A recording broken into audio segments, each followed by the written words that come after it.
नमस्कार।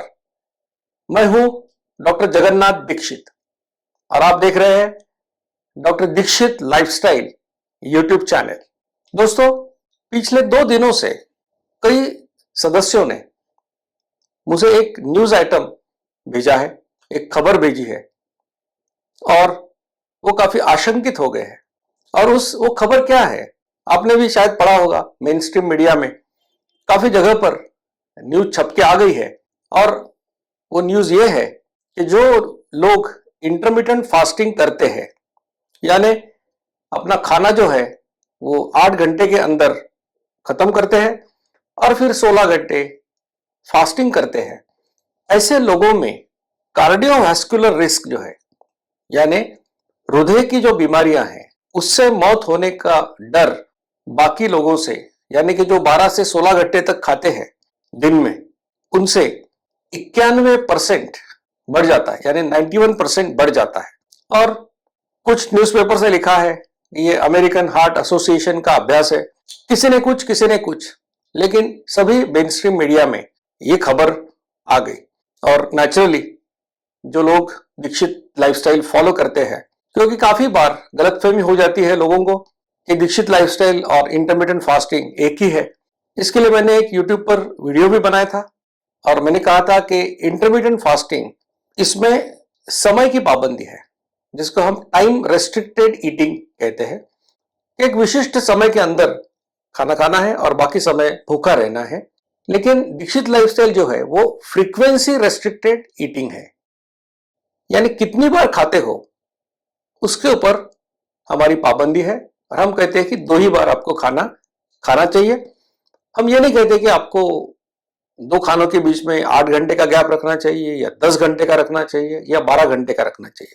तो इसके बारे में फिर कभी बात आपसे करूंगा। लेकिन आज इस रिसर्च आर्टिकल के बारे में बहुत लोगों ने मुझे कहा कि इसके बारे में आप जरूर बताइए, तो इसके बारे में कुछ जानकारी आपको देना चाहूंगा। सबसे पहली बात तो यह है कि ये जो रिसर्च, ये जो अभ्यास हुआ है, ये अमेरिकन हार्ट एसोसिएशन ने ये अभ्यास नहीं किया है। शिकागो में 18 से 21 मार्च तक जो इनके काफी मीटिंग्स होते हैं, उस मीटिंग्स के अंदर चाइना के एक साइंटिस्ट ने, जो प्रोफेसर है, एक पोस्टर प्रेजेंटेशन किया। अब पोस्टर प्रेजेंटेशन का मतलब यह होता है कि हम कोई अभ्यास करते हैं तो उसके जो नतीजे हमको मिलते हैं, किस प्रकार से हमने अभ्यास किया, वो एक थोड़ा सा समरी फॉर्म में हम कॉन्फ्रेंस में या कहीं मीटिंग में उसको प्रेजेंट करते हैं। तो एक पोस्टर के रूप में यह अभ्यास उन्होंने प्रस्तुत किया। ये जो अभ्यास है, जो कि अमेरिकन हार्ट एसोसिएशन का जो ये मीटिंग चल रही थी उसमें या कॉन्फ्रेंस चल रही थी, इसमें ये पब्लिश हो गया। पब्लिश होने का मतलब है सबको दिखाया गया। तो इसलिए इसको काफी लोगों ने देखा होगा और मीडिया को भी प्रेस रिलीज दिया गया होगा। लेकिन इसमें खुद अमेरिकन हार्ट एसोसिएशन ने इसके बारे में क्या कहा है, ये आपको बताऊंगा। वो कहते हैं कि जो रिसर्च एब्स्ट्रैक्ट होते हैं इस प्रकार के, उनको हम कहते हैं ये प्रिलिमिनरी रिपोर्ट है, यानी प्राथमिक अहवाल है। जब तक ये किसी वैज्ञानिक जर्नल में प्रकाशित नहीं होता, तब तक इसको हम प्राथमिक अहवाल ही समझते हैं।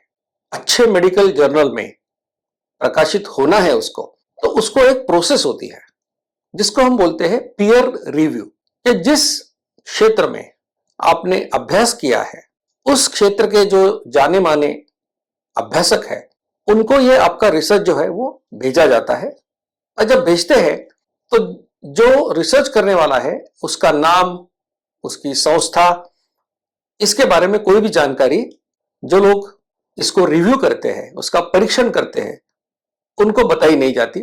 और कौन से लोग आपका अभ्यास जो है इसका परीक्षण कर रहे हैं, इसकी जानकारी रिसर्च करने वाले को नहीं दी जाती, ताकि इसमें कोई बायस ना रहे। तो जब ये पीयर रिव्यू कोई भी अभ्यास होता है और फिर वो पब्लिश होता है, तो इसका इंपॉर्टेंस काफी ज्यादा होता है। तो सबसे पहले तो ये बात समझ ले कि ये एक पोस्टर है जो कॉन्फ्रेंस में प्रेजेंट हुआ, तब उसके बारे में और आपको बात डिटेल में मैं जरूर बताऊंगा। लेकिन आज मोटे तौर पर ये रिसर्च जो है ये खोखला क्यों है, इसको इतने इंपॉर्टेंस क्यों नहीं देना चाहिए, इसके बारे में आपको बताऊंगा। अब यह अभ्यास क्या है? यह अभ्यास इस प्रकार का अभ्यास है कि 40,000 से ज्यादा लोग जो हेल्थ और न्यूट्रिशन सर्वे के अंदर जिनके नाम दर्ज थे, उनका पूरा डेटा, उनको कुछ उनकी जो इंफॉर्मेशन है वो देखी गई और फिर उनको 2 दिन ये पूछा गया कि पिछले 24 घंटे में आपने क्या खाया है, कितने समय के अंदर खाया है। और फिर ये लोगों को, अगर ये 2 दिनों में उन्होंने कहा कि मैं 8 घंटे में खाता हूं, 16 घंटा फास्टिंग करता हूं, तो ये सब इंटरमिटेंट फास्टिंग वाले लोग हो गए। अब ये जो डेटा था, इनका डेटा अलग अलग कारणों से जो मौत हो जाती है उसका जो मॉर्टेलिटी का डेटा है, वो डेटा और ये डेटा इसको एक दूसरे के साथ जोड़ा गया। अब एक बात तो आपके समझ में आई होगी कि ये सब रिकॉर्ड बेस्ड इंफॉर्मेशन है और अगर इसकी तुलना में अगर आप देखेंगे तो इंटरमिटेंट फास्टिंग के बारे में काफी रैंडमाइज कंट्रोल ट्रायल्स हुए हैं। और अब कहते हैं कि किसी भी चीज का प्रूफ आपको चाहिए तो सिर्फ ऑब्जर्वेशनल स्टडी जो होता है, जिस मतलब सिर्फ निरीक्षण करके जो हम अभ्यास करते हैं, जैसा इस अभ्यास में हुआ है, उससे ज्यादा इंपॉर्टेंस जब हम मरीजों के 2 गुट लेते हैं, एक गुट को इंटरमिटेंट फास्टिंग कहें बताएंगे करने के लिए, दूसरे गुट को बोलेंगे आप दिन में 12-16 घंटे खाइए, उसके बाद में उनके कोलेस्ट्रॉल के ऊपर क्या असर हुआ और ये उनके वजन के बारे में क्या असर हुआ, इसके बारे में जब अभ्यास करते हैं तो ये दूसरे तरफ का जो अभ्यास है तरह का, इसको हम कहते हैं क्लिनिकल ट्रायल्स। और क्लिनिकल ट्रायल्स में जो एविडेंस मिलता है उसका इंपॉर्टेंस ऑब्जर्वेशनल स्टडी से हमेशा ज्यादा होता है। अब इंटरमिटेंट फास्टिंग के बारे में काफी जानकारी क्लिनिकल ट्रायल्स में अवेलेबल है और सभी ट्रायल्स ने कहा है कि इसका मेटाबॉलिक डिसीजेस में अच्छा फायदा होता है। अब ये जो एविडेंस है, इसको अगर आप ठुकराना चाहते हैं तो आपको ऑब्जर्वेशनल स्टडी से वो नहीं कर पाएंगे आप। लेकिन इस अभ्यास में ये किया गया है, 40,000 लोग थे, उसमें से सिर्फ 20,000 के करीब लोग इसमें शामिल हो पाए। इसके कारण भी अनेक थे और जो लोगों को इसमें सम्मिलित किया उनको सिर्फ 2 दिन के लिए 24 घंटे का रिकॉल, यानी कि पिछले 24 घंटे में क्या खाया, कब खाया, ये जानकारी पूछी गई। अब कुछ लोगों को पता नहीं ये याद होगा, कितना याद होगा, कितना वो बोल पाए या कितना वो समझ पाए। दूसरी बात, शुरुआत के समय क्या सिर्फ 8 घंटे में खाना या 12-16 घंटे में खाना यही एक रिस्क फैक्टर है हार्ट डिसीज का या हार्ट अटैक का? काफी सारे दूसरे रिस्क फैक्टर्स हैं। जब मैंने इन जो भी उन्होंने डाटा दिया है उसके बारे में जब मैंने कुछ थोड़ा अभ्यास किया, मेरा ये मकसद नहीं कि आज मैं इसके बारे में काफी ज्यादा आपको बताऊं, क्योंकि ये तो एब्स्ट्रैक्ट है। जब इसका रिसर्च पेपर आएगा, पता नहीं आएगा या नहीं आएगा, लेकिन अगर आया तो इसके बारे में मैं जरूर और उसको डिटेल उसका एनालिसिस करूंगा और आपको बताऊंगा। लेकिन मोटे तौर पर जो मैंने कुछ देखा तो मैंने पाया कि जो 8 घंटे से कम घंटों में खाने वाले लोग थे उनमें ब्लैक्स का परसेंट 23% था और जो 12 से 16 घंटे खाने वाले लोग हैं उनमें वो 6.6% था। अब ब्लैक्स और व्हाइट्स ये रेशियल डिफरेंस हो सकता है, इसी प्रकार से इनमें काफी डिफरेंसेस है। तो हार्ट डिसीज के लिए जितने भी फैक्टर्स रिस्पॉन्सिबल है, जब तक उनका स्टडी हम नहीं करेंगे और उनका संबंध क्या है ये जब तक हमको पता नहीं चलेगा, तब तक हम इस रिजल्ट्स के बारे में कुछ बोल नहीं सकते। मतलब क्लिनिकल ट्रायल में जो एविडेंस मिला है उसके अगेंस्ट कुछ बात करना, और वो भी ऐसी स्टडी के साथ जिसमें सिर्फ 2 दिन का रिकॉल किया है। और इसका एक लिमिटेशन ये भी है इनके स्टडी का कि ये सेल्फ रिपोर्टिंग है, व्यक्ति ने क्या बोला उसके बारे में, इसमें कोई ऑब्जेक्टिविटी नहीं है। वो व्यक्ति जो बोलेगा उसी को हमने सच मान लिया है। तो इस प्रकार से ये इसमें काफी दिक्कतें हैं। अब कुछ बातें आपको बताऊंगा। इसके जो लिमिटेशंस एक्सपर्ट्स ने कुछ पाए हैं, ये सेल्फ रिपोर्टिंग है जिसके ऊपर व्यक्ति की याददाश्त का काफी परिणाम हो सकता है और इसकी वजह से जो ईटिंग पैटर्न या 8 घंटे में खाते हैं 10 घंटे में खाते हैं ये डिसाइड करना काफी मुश्किल है। और जो फैक्टर्स इसके साथ हार्ट डिसीज को अफेक्ट कर सकते हैं, जिनसे एसोसिएशन हो सकता है, उनका अभ्यास इस रिसर्च में नहीं किया गया है। यह भी बात है कौन सा खाना खाया, जंक फूड खाया, कोल्ड ड्रिंक पिया कि हेल्दी डाइट खाया, इसके बारे में कोई जानकारी नहीं है।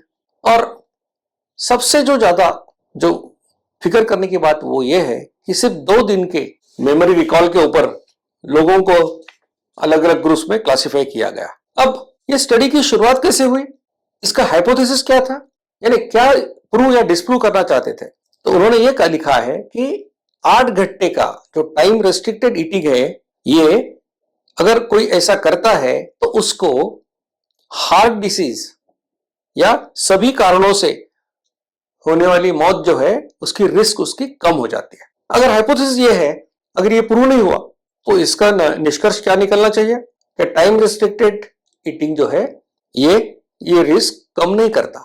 तो नतीजा क्या निकला है कि ये बढ़ाता है कितना, 91%। तो इसमें काफी ऐसी बातें हैं जिससे हम कह सकते हैं कि ये रिसर्च कोई रिलायबल रिसर्च नहीं है। मुझे ताज्जुब इस बात का है कि इसको इतनी पब्लिसिटी क्यों मिल रही है, इतनी पब्लिसिटी क्यों मिल रही है। ये कोई अभी हमारे जर्नलिस्ट को क्या पता नहीं, जो मैंने आपको बताया ये एब्स्ट्रैक्ट है, इसको इतना इंपॉर्टेंस कोई दे ही नहीं सकता, लेकिन फिर इसकी हेडिंग बन गई।